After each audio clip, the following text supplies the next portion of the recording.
It was nearly midnight when headlights cut through the foggy silence of rural Maine. A pickup truck rolled to a slow stop as the driver spotted something or someone on the side of the road. Standing barefoot in the gravel, in a tattered nightgown stained with mud and something darker, was a little girl. Her eyes were wide, vacant. Her hands trembled as she held out a crumpled note. Officer Marcus Hale, responding to a call minutes later, knelt to the girl's level. "What's your name, sweetheart?" he asked gently. She didn't answer, just handed him the note.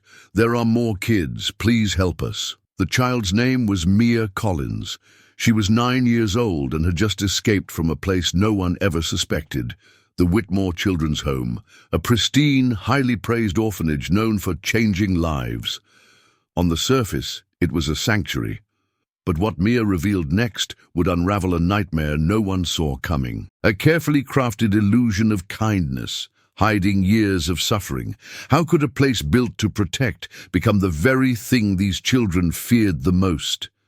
And more disturbingly, how long had it all been happening, unnoticed? Want more untold truths like this one? Subscribe now and turn on the bell so you never miss a story they tried to bury. Join a community that dares to uncover what others fear to say. The next revelation might be even darker, and you'll want to be here first. David Whitmore had always seemed like a man on a mission. With silver-streaked hair and the warm, commanding voice of a preacher, he was the kind of person people trusted instantly. A former youth counselor and devout Christian, David had grown up in the foster system himself, bouncing between homes and never knowing what safety felt like. He often said it was his duty, his divine calling, to build the life for others that he never had. In 2003, he founded the Whitmore Children's Home on a stretch of donated land just outside of Portland. Locals rallied behind him. Churches donated supplies. Volunteers painted walls and brought food. "This place will be a light for lost children," he said, during the ribbon-cutting ceremony. The media covered it. Donations poured in. Inside, the facility looked perfect. Bright colors, laughter in the hallways. Photos of smiling children plastered across social media with captions like, "Hope lives here." David himself was always present, tucking kids in at night, praying with them before meals, personally greeting every visitor. People adored him. "If every child had a David," one news anchor once said, "the world would be a better place." But not everything added up. Emily Sanders, a young social worker assigned to visit the home quarterly, started noticing things. The kids were polite, too polite, obedient to the point of fear. They smiled when David was around, but their eyes told another story. Emily brought it up once in a report. Children appear emotionally flat in interviews. It was dismissed as transitional trauma. Meanwhile, David's profile grew. He was invited to speak at fundraisers, churches, schools. He talked about redemption, discipline, structure. "Children thrive with boundaries," he'd say, his smile unwavering. But behind closed doors, staff began quitting. Linda Harper, a night caretaker, left suddenly after just 3 months. "I don't want to talk about it," she told a reporter years later. "I just couldn't sleep anymore." Still, the town believed in David. After all, he was the man who turned broken lives into beautiful stories. No one ever questioned why he never allowed unannounced visits, or why certain children seemed to vanish without explanation, until Mia Collins ran. And suddenly all those unasked questions started demanding answers. David Whitmore had a vision. He often described it in near-religious terms, how the Whitmore Children's Home would be just the beginning. "One day, we'll have homes like this across the country," he told donors during his keynote at a charity gala in Boston. "Children abandoned by society will find sanctuary again." On paper, everything supported his dream. Funding had increased by 40% over the last 2 years. He'd recently broken ground on a second facility in New Hampshire. Churches across New England used his story as a shining example of faith-driven leadership. Parents sent donations in memory of lost children. His charisma pulled people in, made them feel like they were part of something bigger than themselves. But behind the smiling photographs and inspirational speeches, unease was beginning to simmer. Emily Sanders had been reassigned to another district, but before she left, she filed a formal concern with Child Protective Services. Behavioral uniformity among children appears unnatural, emotional range limited, recommendation, psychological evaluation. Her warning was quietly archived. Inside the orphanage, David enforced strict rules. Lights out at 8:30 sharp. No talking during meals. Weekly reflection sessions in which children were isolated in their rooms for hours to think about their behavior. Any child who misbehaved was sent to the quiet room, a windowless storage closet in the basement. David insisted it wasn't punishment, it was sensory reset. Most staff obeyed without question. Those who didn't last long. Linda Harper had tried to question the routine.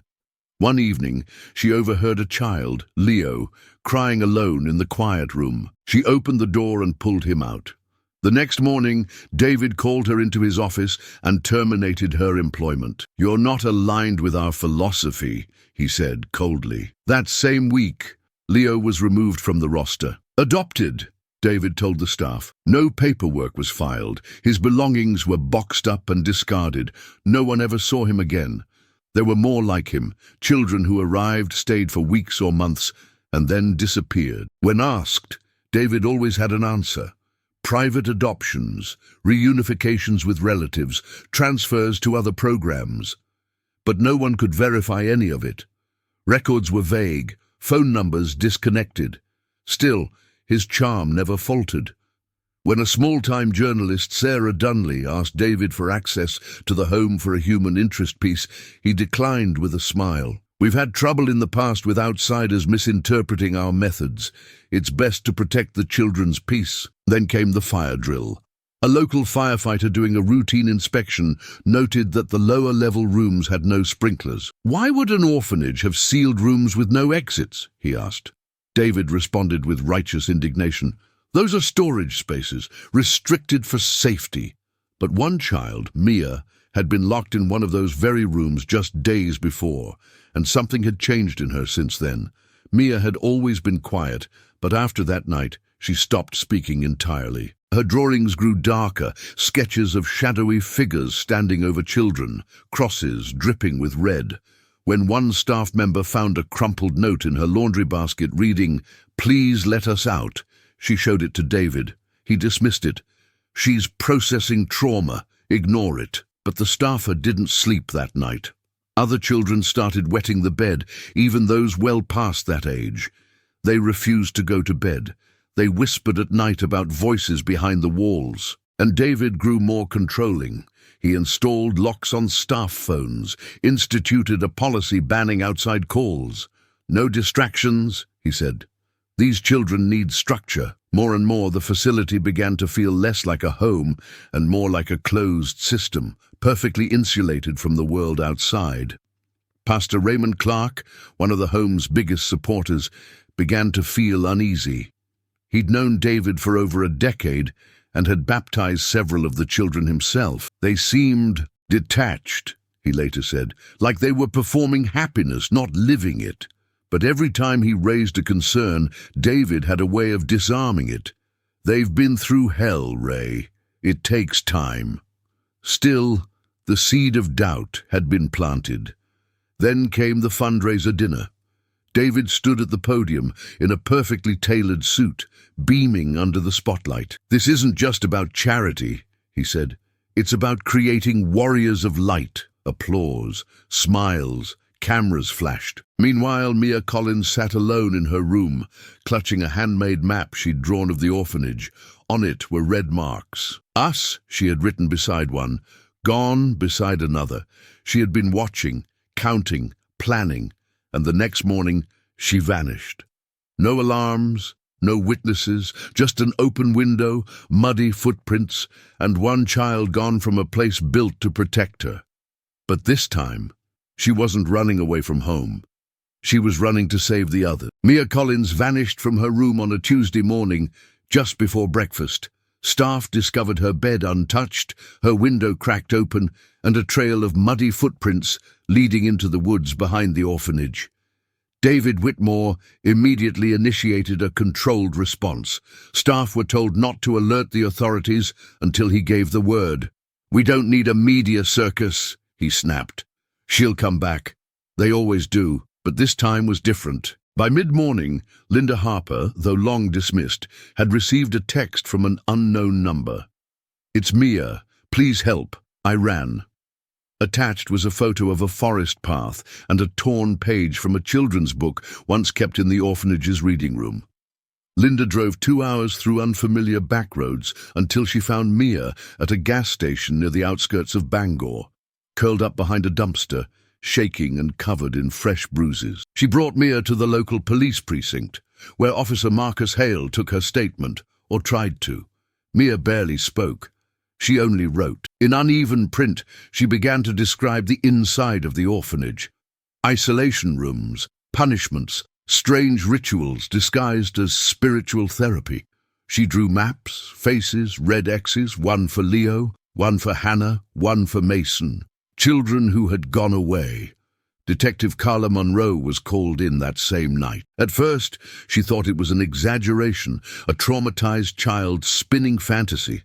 But then she saw the bruises, the documents Mia had somehow taken with her, a list of names, first names only, and dates. No explanations, some names crossed out.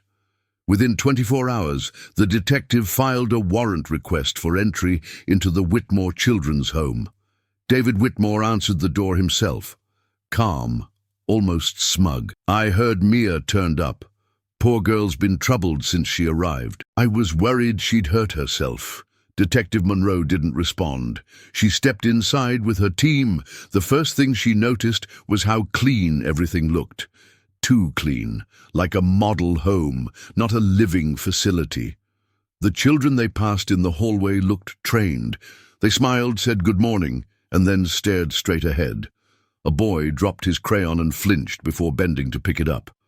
They found the quiet room within minutes, hidden behind a storage wall in the basement. No light, soundproofing on all sides, scratch marks on the door, a frayed piece of blanket in the corner. "Storage, huh?" Monroe muttered. They asked the children questions. Most said nothing. A few recited phrases. "We're safe here. David is our protector. We don't talk about the quiet room." That night, the first report aired on local news.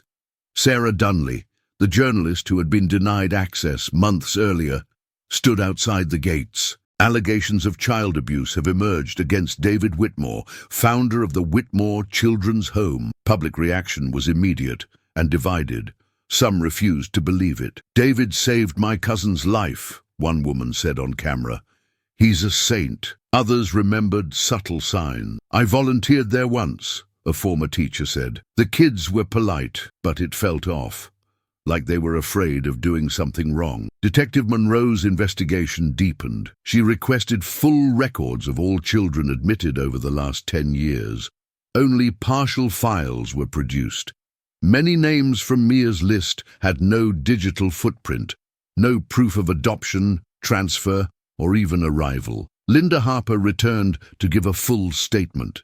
She spoke of late-night screams, of being told to wear earplugs during reset hours.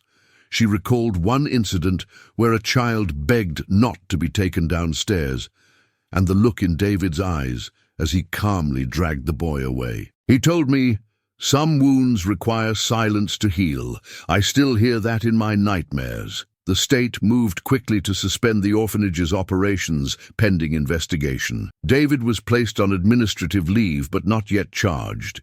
He appeared in a televised interview, composed as ever. "This is a misunderstanding," he told viewers. "A bitter former employee and a deeply traumatized child are painting an unfair picture. My life's work is being destroyed by lies." He ended the segment with a soft smile. But that night, another child went missing. 11-year-old Hannah Bellows. Her name had been on Mia's list, with a red X. Security footage showed her walking into the chapel room at 9:37 p.m. She was never seen again. The footage cut out at 9:41 p.m., just static. When officers reviewed the backup system, they found the file had been deleted manually. This time, the response was not restrained. Detective Monroe returned with another warrant. They combed through every inch of the property. Behind a false panel in the chapel basement, they found a locked door. Inside, restraints, medical equipment, shelving lined with unmarked files, drawings from children, crude, disturbing, soaked in fear, and in a corner, a shoe, tiny, with Hannah's name written in Sharpie on the sole. They didn't find her body, but they didn't need to. Monroe stood in the center of the room, overwhelmed by the cold weight of it all. "He wasn't helping them," she whispered. "He was experimenting on them." The orphanage was shut down within 24 hours. The children were relocated. David Whitmore was arrested on multiple counts of child endangerment, abuse, and obstruction. Bail was denied. Still, some supporters gathered outside the courthouse holding signs, "He saved my child. Justice for David." But the truth was louder now, and Mia Collins, once voiceless, had started speaking again. "They said he was our savior," she told reporters, "but he was the reason we prayed to be saved." The investigation into the Whitmore Children's Home began with urgency, but quickly became mired in confusion and contradictions. Detective Carla Monroe, leading the case, was determined to uncover the truth behind the allegations. However, as she delved deeper, she encountered a web of misinformation and deliberate obfuscation. Initial interviews with the staff yielded little insight. Many employees, both past and present, were reluctant to speak, citing non-disclosure agreements and fear of retaliation. Some described David Whitmore as a benevolent figure, while others hinted at a more controlling and secretive side. The conflicting accounts made it challenging to discern the reality of the situation. The children's testimonies were equally perplexing. While some echoed the praises of David, others displayed signs of trauma and fear. One child, when asked about the quiet room, simply whispered, "We don't talk about that." Another drew a picture of a dark room with no windows, labeling it the thinking place. These cryptic responses suggested a deeper, more sinister reality hidden beneath the surface. As the investigation progressed, Detective Monroe discovered discrepancies in the orphanage's records. Several children's files were incomplete or missing entirely. When questioned, the administration claimed that some records had been lost due to a recent system upgrade. However, this explanation did not account for the sheer volume of missing information. Further complicating matters, a whistleblower came forward with allegations that David Whitmore had connections with influential figures in the community, including local politicians and business leaders. This network of support may have contributed to the lack of oversight and accountability within the orphanage. The possibility of a cover-up loomed large, casting doubt on the integrity of the entire system. In an attempt to gather more evidence, Detective Monroe sought out former residents of the orphanage. Many were hesitant to revisit their past, but a few agreed to speak. Their stories painted a disturbing picture of life inside the facility. They recounted instances of isolation, punishment, and emotional manipulation. One former resident described being locked in a small room for days, with only a bucket for sanitation. Another spoke of being forced to participate in cleansing rituals that left lasting psychological scars. Despite these harrowing accounts, concrete evidence remained elusive. Physical inspections of the facility revealed little, as any incriminating materials had likely been removed or concealed. The lack of tangible proof made it difficult to build a solid case against David Whitmore and his associates. As public scrutiny intensified, media outlets began to report on the investigation, further polarizing public opinion. Some viewed David as a victim of a witch hunt, while others believed he was a manipulative predator hiding behind a facade of benevolence. The community became divided, with protests and counter-protests erupting outside the orphanage. Amidst the chaos, a breakthrough came when a former employee provided Detective Monroe with a hidden journal belonging to one of the children. The journal contained detailed accounts of abuse,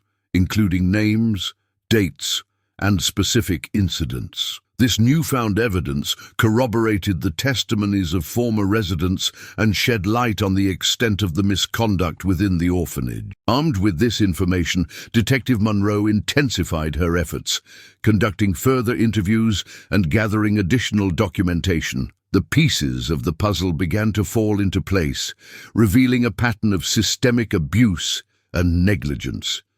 It became clear that the Whitmore Children's Home was not the sanctuary it claimed to be, but rather a place where vulnerable children were subjected to unimaginable suffering. The investigation culminated in the arrest of David Whitmore and several of his associates. Charges ranged from child endangerment to obstruction of justice. The case sent shockwaves through the community, prompting a re-evaluation of oversight mechanisms for such institutions. It also sparked a broader conversation about the importance of vigilance and accountability in protecting society's most vulnerable members. If this story is stirring something in you, anger, sadness, or even recognition, take a moment to like this video and share your thoughts in the comments. Your voice matters here. You never know who might see your words and finally feel less alone in their silence. The hidden journal had cracked open the first real window into the horrors inside Whitmore Children's Home. But what came next would blow the case wide open. 2 weeks into the expanded investigation, Detective Carla Monroe received an anonymous email. The subject line read, "You missed the real room." Attached was a single photo, grainy, dimly lit, showing a steel door embedded in what looked like a concrete wall. A rusted keypad sat beside it. Under the image, chapel basement, behind the furnace. She returned to the facility immediately. The chapel's basement had already been searched, but now Monroe ordered a deeper sweep. Behind an old industrial furnace, partially covered in drywall, her team uncovered it. The steel door. It was sealed shut, the keypad dead. No key, no power. It took them nearly 12 hours to breach it. When the door opened, even the most seasoned officers went silent. The room beyond was narrow, windowless, and smelled of mildew and something far worse, fear soaked into the concrete. There were restraints bolted to the floor, bloodstains on the walls, worn blankets, old toys, and on one far wall, a child's name etched repeatedly into the paint with something sharp. Leo, Leo, Leo, Leo, Leo. Monroe stepped back, her throat tightening. This wasn't a storage room, it was a prison. Tucked beneath the restraints was a locked metal box. Inside, a stack of VHS tapes labeled only with first names and dates. They were recordings, hours of footage, of what David Whitmore called his discipline sessions. In them, he administered punishments while narrating to the camera in calm, therapeutic tones. "You have to break them before you can rebuild them," he said in one recording, as a child sat trembling in silence. "Pain is the price of progress." It was undeniable now. The public image of David Whitmore, the benevolent savior, the humble father figure, shattered instantly. Detective Monroe brought the evidence to the district attorney's office. Within 48 hours, new charges were filed: felony child abuse, unlawful imprisonment, torture, and destruction of evidence. Media outlets across the country picked up the story. Headlines read, "Monster in Disguise, the truth about the Whitmore Children's Home. From savior to sadist, America's trust betrayed." At his second arraignment, David Whitmore stood stone-faced in court as the tapes were played for the jury. Parents in the gallery wept. Reporters could barely write as the audio echoed through the chamber. One child could be heard pleading softly, "I'll be good, I promise." But it wasn't just the abuse. Monroe discovered financial records hidden in a private server linked to David's personal nonprofit. Large wire transfers to unknown entities overseas, payments made to shell companies, all filed under therapeutic development grants. It seemed David wasn't working alone. More disturbing still, some of the children who had disappeared never left the country or the state. They had simply vanished. No adoption records, no death certificates, not even missing persons reports. Monroe suspected trafficking but couldn't yet prove it. Still, the damage was undeniable. Emily Sanders, the social worker who'd raised early red flags, broke down during a press conference. "We failed them," she said through tears. "I saw it. I knew something was wrong, and no one listened. Even Pastor Raymond Clark came forward. I defended a man who used God's name to harm children. I will carry that guilt forever." The public, once divided, now turned completely. Former donors issued statements of outrage. Churches removed his plaques. Schools erased his name from community programs. But nothing erased the pain of those who lived through it. In a rare televised interview, Mia Collins, now in protective custody, spoke publicly for the first time. She wore a yellow cardigan. Her hair had grown back. Her voice, though quiet, was steady. "He said he loved us," she said. "He said we were special, that the pain meant we were getting better, but we weren't getting better. We were breaking." She paused. "I waited every night for someone to come, and no one ever did. So I left, not just for me, but for them." Mia's bravery inspired others. Former residents began coming forward. Some told stories of beatings, forced silence, and being locked in the dark for days. Others spoke of being pitted against each other in twisted loyalty tests where kindness was punished. And then came the biggest shock of all. One morning, a young man in his 20s walked into the police station. His name was Leo Stanton, one of the first children ever admitted to the orphanage. "I saw my name on the news," he said. "I didn't think anyone remembered me." Leo had escaped the orphanage as a teenager, living on the streets, afraid to tell anyone the truth. "I thought if I spoke, no one would believe me." He was too powerful. His testimony confirmed what investigators feared. The abuse had started nearly 2 decades earlier. David Whitmore's carefully curated image wasn't just a mask. It was a fortress. One built over years, brick by brick, lie by lie, and funded by the very people who believed in him most. And now that fortress had finally collapsed. David Whitmore was sentenced to 175 years in federal prison without the possibility of parole. The judge, in his closing remarks, called it one of the most deliberate and devastating abuses of institutional power in recent history. The courtroom was silent as the sentence was read, except for the quiet sobs of former victims and their families. But no amount of time behind bars could undo the years of damage. For many of the children, now teenagers and young adults, justice felt hollow. They'd lost their innocence, their voices, and years they could never get back. The Whitmore Children's Home was demolished 6 months later. Local officials declared the site permanently closed and ineligible for any future child-related services. The land was left empty, just grass, fencing, and a single wooden sign that read, "Let them be heard." The case triggered a nationwide audit of orphanages and youth facilities. New legislation passed, requiring independent third-party audits, unannounced inspections, and a ban on internal discipline rooms. A national trauma hotline for current and former foster children was created, and within weeks, hundreds of calls poured in, some from facilities still operating. Emily Sanders returned to child welfare, but now in an investigative role. She travels the country, speaking at conferences and helping institutions detect the early warning signs she once saw and was told to ignore.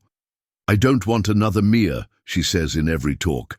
"I don't want another Leo." Leo Stanton, having found the courage to speak publicly, became an advocate for child survivors of institutional abuse. He founded a non-profit called Room for Light, aimed at helping those once trapped in silence find community, therapy, and legal support. "You don't heal in the dark," he said during an interview. "You heal when someone finally sees you." Mia Collins was adopted by a distant cousin after the trial. She now lives in Vermont, surrounded by trees and quiet. She attends therapy twice a week, draws every day, and writes letters to children still in the system. She ends each letter the same way. You're not invisible. Someone is looking. But perhaps the most haunting legacy of Whitmore isn't what happened behind its locked doors. It's how long it stayed hidden in plain sight. How easily charm masked cruelty. How quickly a well-dressed lie can be swallowed by a desperate world that wants to believe in heroes. The community that once defended David now lives with the shame of silence. People ask themselves, why didn't I see it? Why didn't I ask more questions? Could I have saved someone? In truth, evil doesn't always come wearing a mask of rage. Sometimes it comes in the form of kindness, in the language of God, in the arms of someone who says, I only want what's best. The lesson left behind is not just about justice. It's about vigilance, about listening to the quiet ones, about believing the broken, and about understanding that even the brightest facades can hide the darkest truths, because monsters don't live under beds. Sometimes they tuck the children in. If you watched this story and felt something, rage, sorrow, disbelief, don't let that feeling fade when the video ends. These stories are real. These children existed. And while David Whitmore is behind bars, there are others still hiding behind polished smiles and good intentions. You have a voice. Use it. If you ever suspected something and stayed silent, you're not alone. But now you know better. And if you are someone who spoke up and was ignored, this story proves that truth finds a way, even if it takes years, even if it takes one small, terrified voice like Mia's to break through the noise. Let this be the moment where you decide to listen more carefully, ask more questions, believe more quickly. Leave your thoughts in the comments below. What signs do you think were missed? What would you have done if you were in Emily's place or Mia's? Share this story. Someone out there might be waiting for a sign that it's safe to speak up. And if you're not already part of our community, subscribe and turn on notifications. Because every week we uncover stories that the world tried to forget, but we refuse to let silence win.